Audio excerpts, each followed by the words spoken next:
and all hell broke loose between J.C. Sheldon. Welcome to the WNBA, where the rule book is apparently written in invisible ink. Angel Reese throws hands.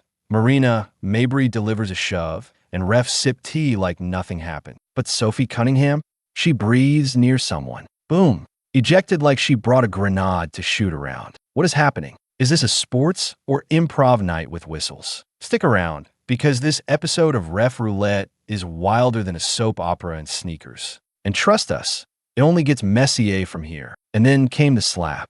No, not the Oscar night sequel. This was pure courtside chaos starring Angel Reese in what looked suspiciously like a WWE audition. One open hand face tap, mid-esme on live television with fans gasping and popcorn flying. You'd think the refs would at least raise an eyebrow. Nope. Crickets, tumbleweed, a shrug, and a whistle blown for something entirely unrelated, probably a shoelace violation. Watched, stunned, waiting for a technical, a flagrant, a memo from the league. But no.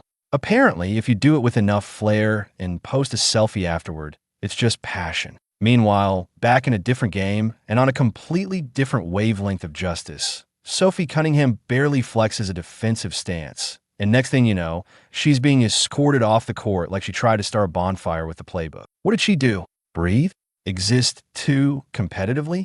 Maybe her ponytail offended someone's aura. Hey, she was ejected faster than a toddler from a no-kids wedding. Make it make sense, because so far the WNBA officiating logic feels like it's being run by a magic 8-ball with a caffeine problem. Should we call that slap? Signs point to no. Should we eject Sophie for blinking aggressively?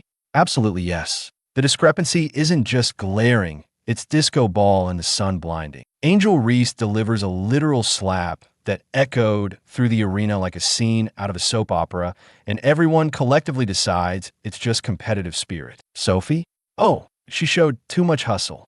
And for that, she's launched into orbit. It's like watching a game of chess where one player's knight gets arrested for jaywalking, and the other one's queen is allowed to dual-wield nunchucks. And let's not pretend this was some discreet blink and you miss it incident. No, the cameras caught every angle. The slow-motion replay made it look like a training video on how not to behave on the court. Social media blew up, analysts had meltdowns, commentators fumbled for excuses like they were suddenly allergic to objectivity. But still, no tech, no foul, no nothing. Just a high five from the inconsistency committee. Meanwhile, Sophie Cunningham plays like a woman possessed, fired up, locked in, defending like the Rents do at halftime, and she's treated like she rolled in wearing brass knuckles. It's as if someone decided that defending Caitlin Clark automatically triggers the too much intensity alarm. Heaven forbid anyone show up ready to protect the league's most talked about rookie with something other than passive claps and well wishes.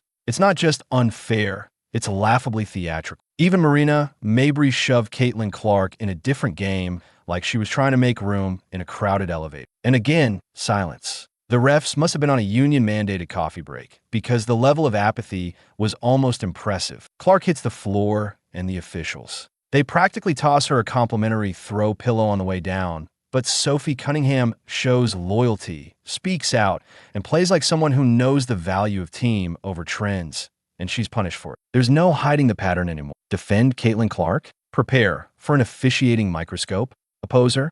Enjoy your immunity badge and complimentary backstage pass to the next foul-free shoving session. It's like watching a toddler's tea party, where one kid's allowed to throw cups, flip the table, and scream at the cookies while another gets timeout for using the wrong napkin. The energy is chaotic. Double standards? Olympic level. What exactly is the criteria now? Is there a secret referee checklist that reads slap opponent's face if you're trending on TikTok? The league says it wants emotion, wants fire, wants storylines, but apparently that only applies if the drama fits a pre-approved narrative. The minute a player like Sophie steps up,